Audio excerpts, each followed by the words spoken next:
Starting with, we have Iowa State, a 2.5-point favorite now, on the road at Baylor. This game carries an over-under 47.5 points. And look, we rarely skip straight to the afternoon window. I was perusing that early noon window, and I'm not an advocate of skipping college football games, but if you have to, absolutely have to run to the pumpkin patch or a last-second trunk or treat or whatever you're doing with the kids and dogs, you can get away with it, I suppose, this week at noon, because I'm starting off here at 3:30 p.m. Eastern. This game's on ESPN+. I know it's not a huge matchup, but I was like, really? We didn't even get that on an ESPNU or anything like that? Hey, whatever. I have ESPN+, so I'll probably watch this. There is a chance of rain this game. Very cold rain Saturday. I do believe we've got a big, our first big snowstorm of the season blowing through the upper Midwest there. Not much wind, though, which is good because wind is what really affects totals and game flow and stuff like that. Players are good enough now where they can absolutely play and throw in the rain.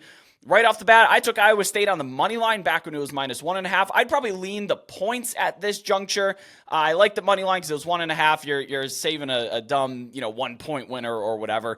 But yeah, at 2.5, I'd probably take the points here. Look, both of Baylor's FBS wins this season, a 26-point comeback on UCF, which, correct me if I'm wrong, I would say is probably not repeatable. Or I'm at least not projecting that week to week for Baylor. And then the 3-point win last week over Cincinnati that really could have gone either way.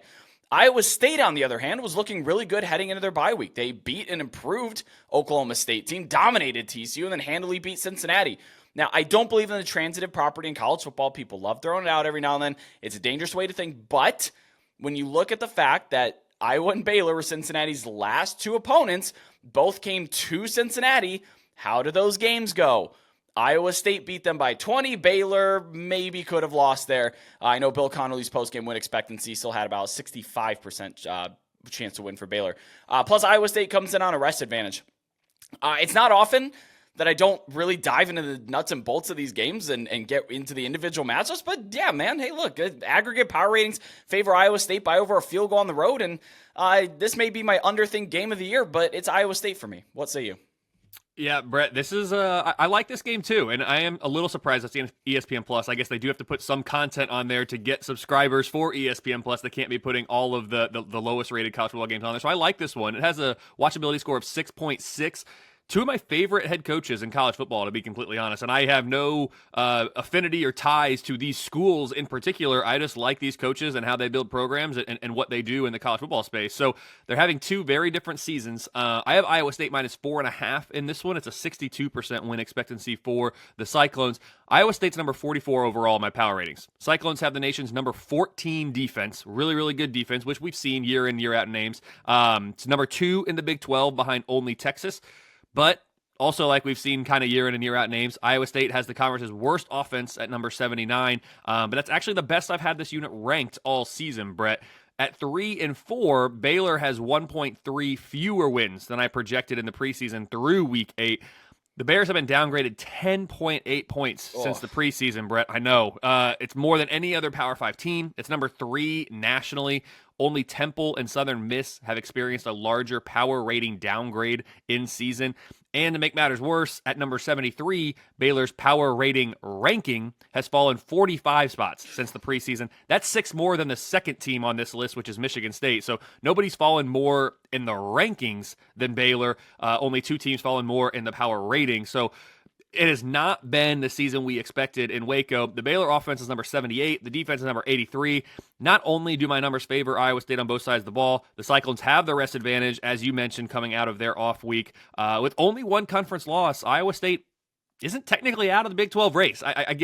Things change every single week, but right now they are still in it. But even with the win, Cyclones only have a 4% chance to make it to Arlington.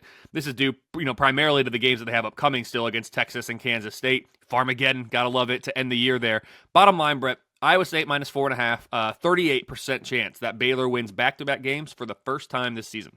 I do like Dave Aranda as well. And I thought last year was maybe like we lost all of our players after coming off the Big 12 championship, and that happens every year, especially in the Big 12. You see with TCU this year.